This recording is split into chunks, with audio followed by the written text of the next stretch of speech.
이슬람사는 전체적으로 두 문제 아니면 세 문제가 수능 문제에서 나옵니다. 세 문제까지는 안 나올 거야. 뭐 모의고사에서는 세 문제까지 나온 적도 있었지만 아마 두 문제가 보통 나올 것 같아서, 근데 여기는 차라리 그냥 교과서로 대략적인 내용들, 시험에 나올 만한 것들만 좀 본 다음에 문제풀이를 하도록 하겠습니다.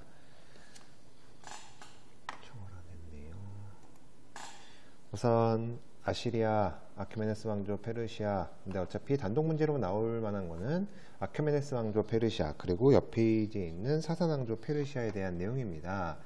같이 한번 살펴보도록 합시다.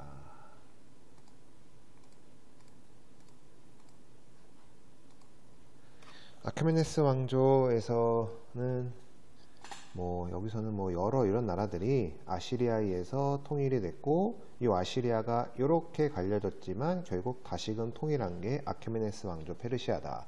바로 아시리아 멸망 이후 분열된 서아시아, 아크메네스 왕조 페르시아에 의해서 다시 통일됐으니 키워드 다리우스 1세가 나옵니다.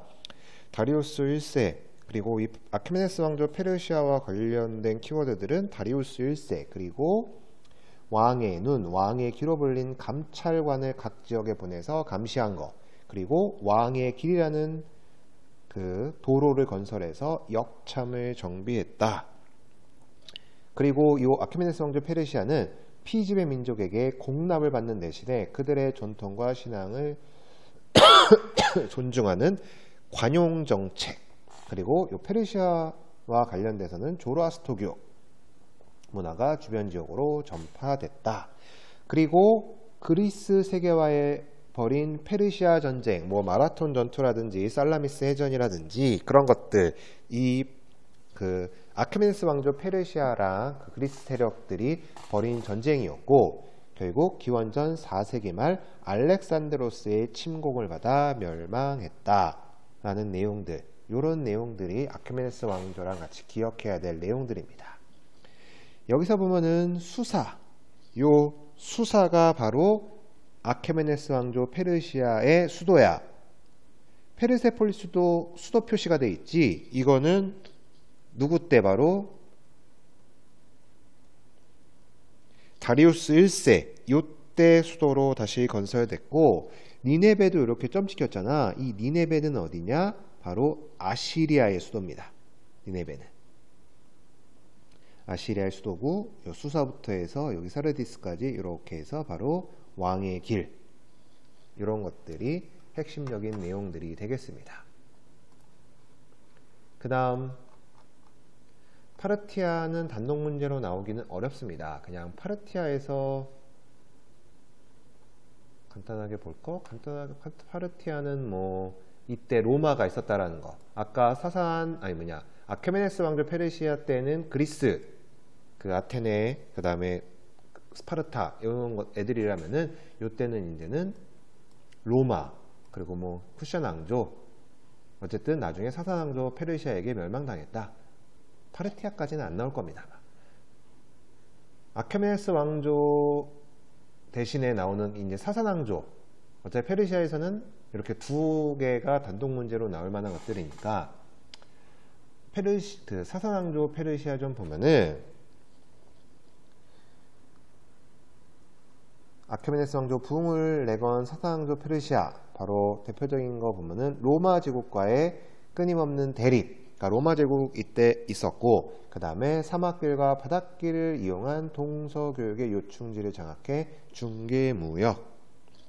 하지만 정통 칼리프 시대 이슬람 세력에게 멸망당하게 됩니다. 그런데 가장 자주 나오는 거는 요거지. 조로아스토교를 국가 종교, 국교로 삼았고, 조로아스토교와 불교, 크리스토교 등 외래 종교를 위합한 마니교가 나타난 것도 요 사산 왕조 페르시아 때. 조로아스토교를 보여주는 키워드들, 세상의 빛과 선의 신인 아후라마즈다, 그리고 어둠과 악의 신인 아리만, 이런 것들, 그리고 선과 악의 대결, 최후의 심판, 천국과 지옥, 구세주의 출현, 바로 이런 교리들이 유대교, 크리스트교, 이슬람교 등에 영향을 주었다. 문제풀이 하면서 더 살펴볼 거니까 이런 내용들을 머릿속에 갖고 계셔야 됩니다.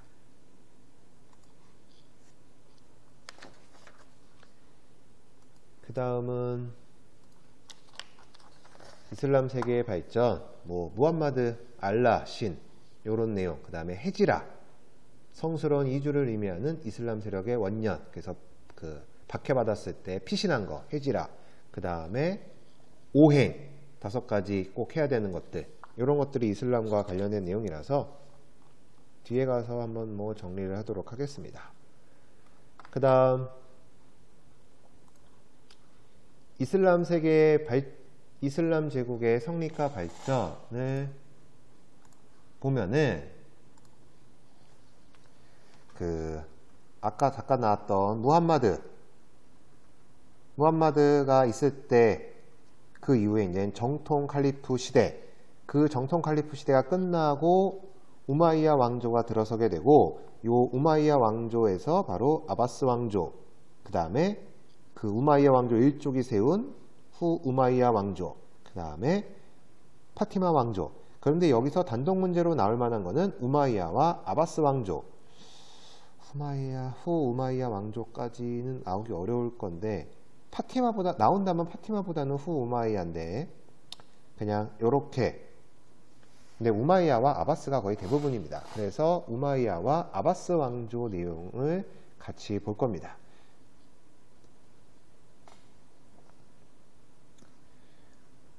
우마이야 왕조의 내용부터 좀 보자면은, 우선 정통 칼리프 시대가 끝나고 우마이야 가문이 칼리프의 자리를 세습하는 우마이야 왕조가 성립이 됐고, 이때 수니파와 시아파로 이슬람교가 나뉘었다.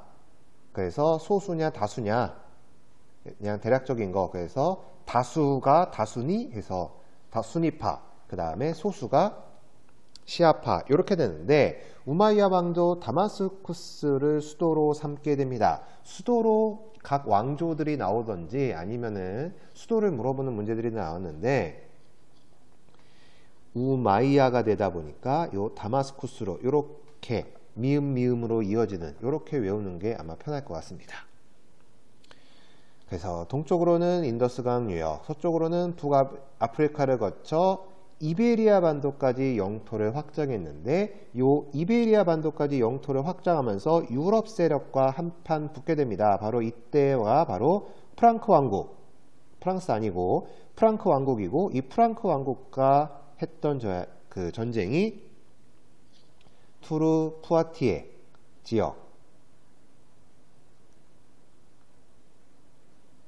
투르 푸아티에 전투를 통해서 프랑크 왕국이 막아줬잖아. 그래서 이 우마이야 왕조가 이베리아 반도까지만 갈 수 있었고, 서유럽 본토로는 들어갈 수가 없었다라는 점.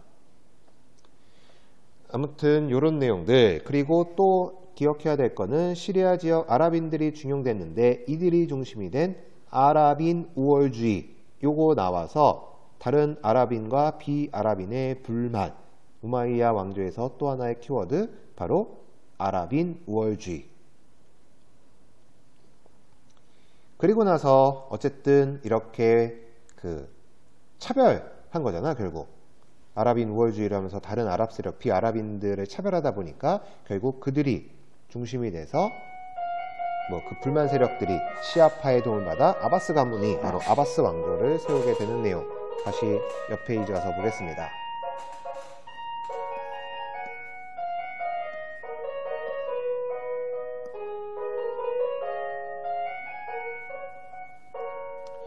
아바스 왕조. 지금 아바스 왕조는 잠깐 했지만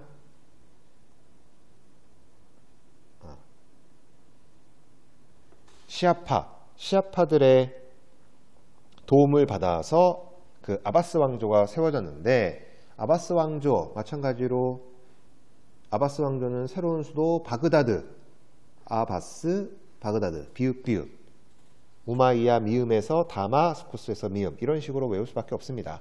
아바스 왕조 바그다드. 그리고 여기는 비아랍인을 군인이나 관료로 등용하고 세금 제도에도 차별을 없앴다.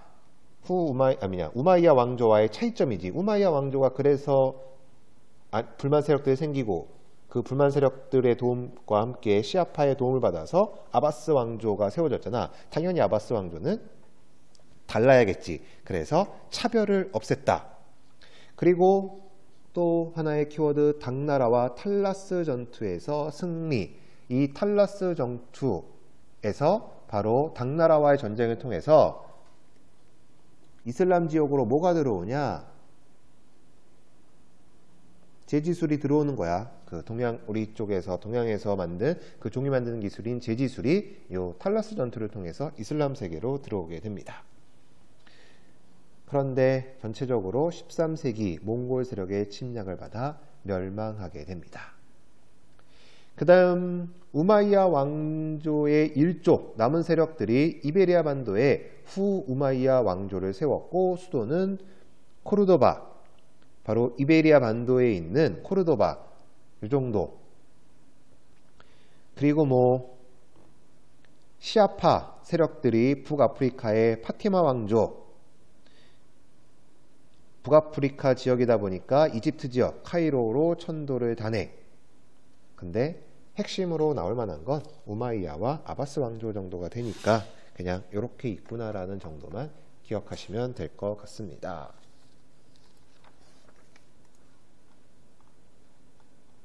이슬람 아까 얘기한 무함마드 그다음에 알라신 그다음에 헤지라 그다음에 쿠란 그다음에 상업행위 긍정. 왜냐하면 무함마드가 상인이었기 때문에. 그리고 쿠란, 아라비안 나이트, 모스크, 아라베스크 무늬 이런 것들. 78페이지 셀주크, 튀르크부터 해서 이제 투르크 계열, 그 다음에 티무르, 사파비, 오스만 제국. 원래 여기서도 대체적으로 나왔던 게 오스만 제국인데 요즘 문제들이 셀주크도 나올 수 있고 사파비도 나왔기 때문에 그러면 그 밑에 있는 티무르도 나올 수가 있습니다. 핵심적인 내용들만 팍팍팍 정리해서 넘어갑시다.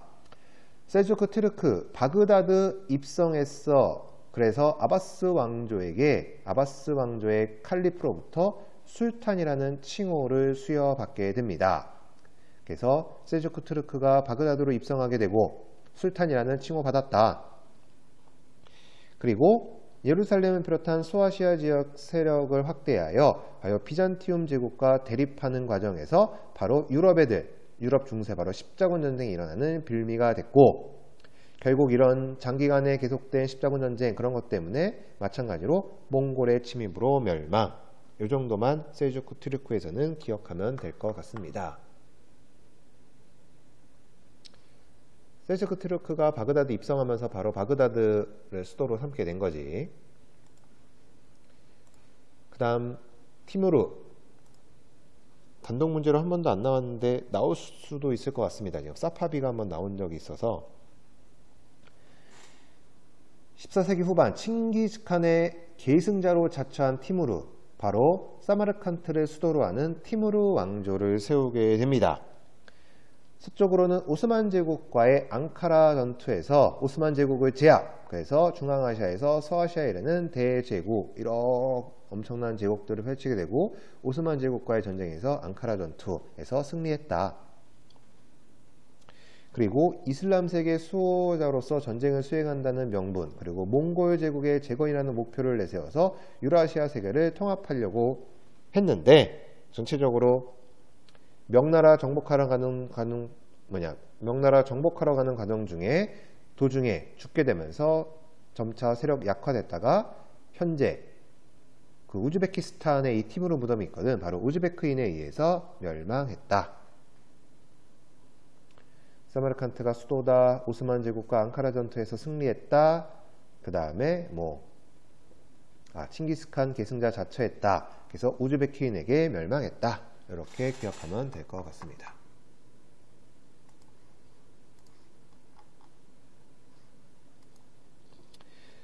사파비 왕조, 바로 이스마엘 1세가 사파비 왕조 16세기 초 이란 지역에서 세우게 되는데, 시아파 이슬람교를 국교, 다수였던 수니파가 아니라 시아파 이슬람교를 국교로 삼았다. 그 다음에 페르시아 군주의 칭호인 샤를 사용해서 고대 페르시아 제국 계승 자신들이 내세웠다.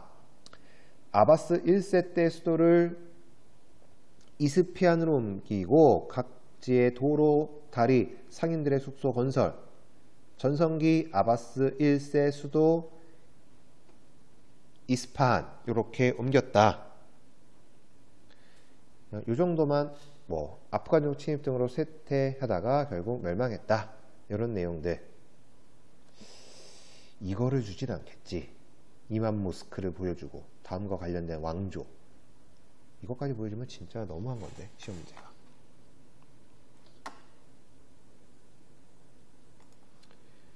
그 다음 가장 많이 나오는 오스만 제국 보도록 합시다. 오스만 제국은 현대사화까지도 좀 이어지는 부분이 있어서 오스만 제국에서 좀 봐야 될 거는 전체적으로 13세기만, 그러니까 14세기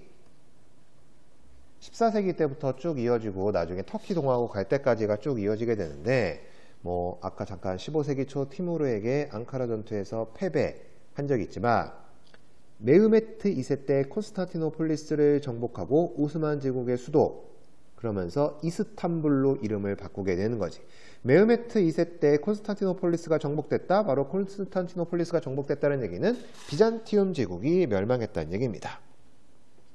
그래서 이 도시가 이스탄불로 불리게 됐고, 셀림 1세 이집트의 맘루크 왕조를 멸망. 그래서 이집트 지역까지, 여기까지 이집트 지역, 여기까지 진출하게 되고, 그러면서 아시아, 유럽, 아프리카 세 대륙에 걸친 대제국을 건설하게 됩니다.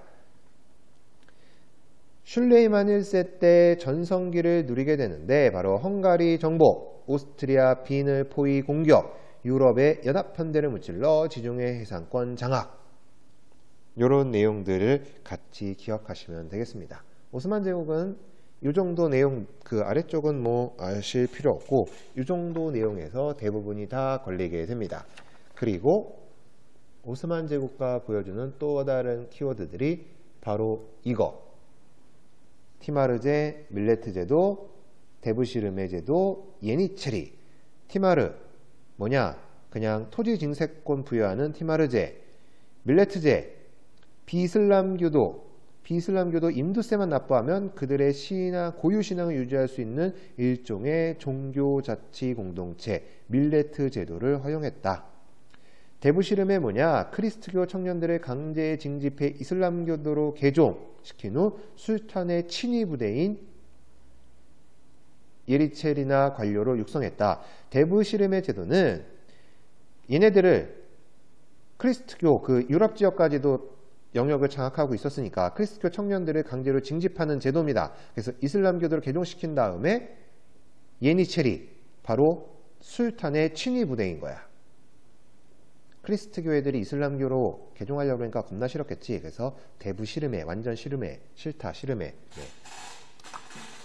이렇게라도 외우는 게 되는 거지 뭐. 근데 그냥 티마르, 밀레트, 데부시름에, 예니체리 나오면은 요거는 오스만 제국, 이 제도가 뭔지를 물어보는 건 안 나오기 때문에.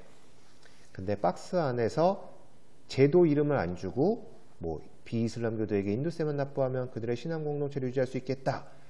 토지 증세권 아니면은 크리스트교 청년들을 강제로 징집해서 이슬람교도로 개종시켰다. 이런 게 나오면은 이거 오스만 제국이구나 라는 걸 알면 될 것 같습니다.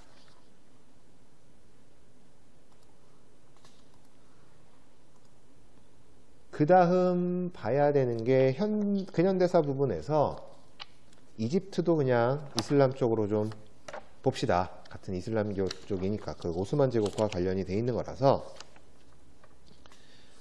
그 내용들을 좀 보도록 하겠습니다.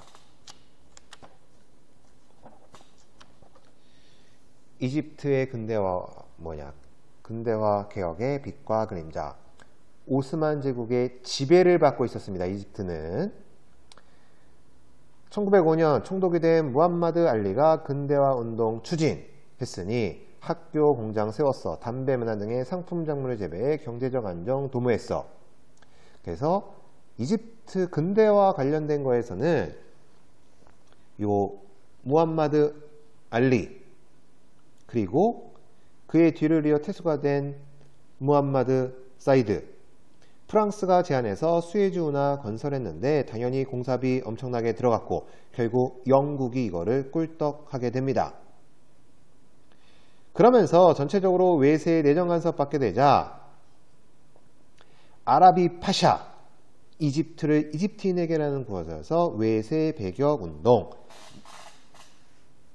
그래서 뭐 무함마드 알리 근대화 운동 그 다음에 아라비 파사 외세 배격 운동 그 다음에 뭐 무함마드 사이드 때 뭐 수에즈 운하 건설했는데 뭐 수에즈 운하는 어쨌든 영국이 꿀떡 가져갔다. 나중에 영국의 보호국으로 전락하게 됩니다.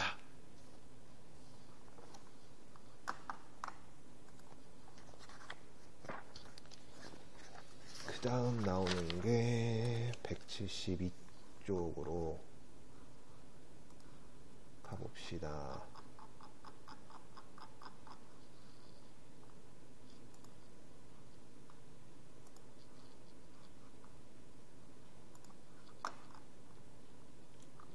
서아시아 지역의 민족운동 등급을 갈라야 되니까 치사 문제들이 좀 나와서 오스만 제국의 지배를 받고 있던 아라비아 반도 이 아라비아 반도잖아.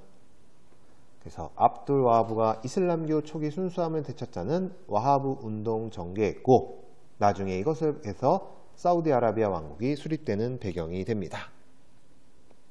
지금 오스만 제국이 이집트도 지배하고 있었고 지금 요 아라비아 반도 하지만 와하브 운동 전개했고 이 와하브 왕국이 결국에는 사우디아라비아 왕국 수립되는데 배경이 됐고 그 다음 이란은 이쪽이잖아. 이쪽 러시아와 영국 요 두 나라에 전체적으로 열강에 침략을 당하고 있는 상황이었고 그러자 19세기 말 카자르 왕조가 영국의 자국의 담배 제조와 판매에 대한 독점권을 넘겨주게 되자 이란인 사이에 반영 감정이 고조, 담배 불매 운동이 적극적으로 전개됐다. 카자르 왕조 이렇게 영국에게 이런 독점권 넘겨줬고 이란인들 사이에 반영 감정, 그래서 담배 불매 운동 이런 것들. 그다음 여기가 바로 오스만 제국과 관련된 내용입니다. 19세기 오스만 제국은 제국의 붕을 위해 탄지마트라는 근대적 개혁, 은혜 개혁이라고 보통 불리는 탄지마트 개혁. 그래서 중앙집권적 행정제도 마련, 신식교육, 군대 개혁 이런 거 하려고 했고 헌법을 제정해 입헌군주 체제를 갖추게 됩니다. 내가 작년에 수업했는데 기억이 안 나겠지? 이 헌법 제정에서 입헌군주 체제 요거 했던 사람이 누구냐? 미드하트 파샤 이 사람이 주도했어. 요거 나오면은 혹시 나올 수 있을지도 몰라서 그 박스 안에 글 중에. 하지만 대체적으로 보수 세력의 반발과 외세의 간섭 등으로 전체적으로 그렇게 개혁이 성공하지는 못합니다. 당연히 다시금 전제정치 부활, 황제, 왕이 다스리는. 그러자 근대화를 열망하는 지식인들이 청년 튀르크당을 조직. 튀르크 나오니까 청년 튀르크당 바로 오스만 제국과 관련된 내용. 그래서 무장 봉기하고 헌법을 부활시켰다. 이런 내용들 그 문제풀이 하면서 다시 한번 얘기하도록 하겠습니다. 그리고 마지막으로 180페이지가 되겠네요.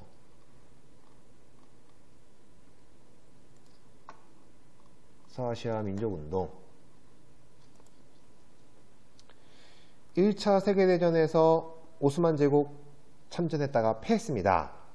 그래서 대부분의 영토를 잃고 내정 간섭 받게 되고 그래서 이에 반발한 무스타파 케말 나오는 데부터는 이제 터키 공화국입니다. 오스만 제국, 황제에 의해서 다스려지는 나라가 아니라 공화국. 그래서 바로 요 케말을 어떻게 했느냐? 술탄 제도 폐지. 공화국 됐으니까 이제는 공화정 체제잖아. 그러니까 술탄 제도 폐지, 남녀 평등권도의 터키 문자 제정 이런 근대화하게 됩니다. 맥마운 서한, 벨푸어 서한도 낼 수도 있어. 이것까지 낼래나?